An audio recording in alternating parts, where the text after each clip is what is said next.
Hi, how is your voice? Smooth, hoarse, husky, or just noise? Well, however it is, it actually reflects your core, and to know what I mean, let's explore. When we are in the womb, there's one sense that first goes abloom. Too early to see, away from the first touch, we start to hear our mom's voice that we love so much. If nature has given audio much priority, we need to value it as it's our duty. That voice as kids of excitement galore. That voice scolding us to grow up some more. That voice expressing love with hope in store. That voice we still hear of someone who's no more. The voices of our teachers of life or chemistry, the voices of leaders, the voices in history. Did you know we can hear past voices still traveling in space? So we better voice everything with dignity and grace. All stays and it echoes once and again, then third, cause nature chose that sound keeps traveling, heard or unheard. While our dreams are nurtured with the voices of bedtime stories, it's the very voices which build nations or shatter their glories. If voices have such power, such energy, we need to harness it with collective synergy.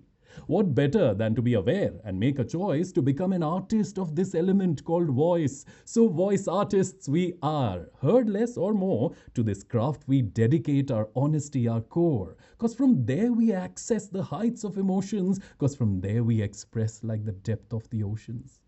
The eternal challenge of this art is that it's abstract. We may present it while others might just say, ah, what was that? Because the listeners cannot touch it or see, if they miss it, they would just say, pardon me. But let not this abstractness leave us in disdain. For no art has ever existed in vain. Make some noise, raise your voice, cause to be an artist you have made the choice. And what's the point if a voice artist, God bless, doesn't raise his voice when asked to trade for less? The buyers of your craft, your art, and more may try to demean your work as a regular chore. They know they need you and can't do without, but will value only when you of your art are proud. You bring the excitement to shopping or sale. You bring the romance to a story or tale. You bring the genuineness deep in store. You bring the life to a manual that's otherwise a bore.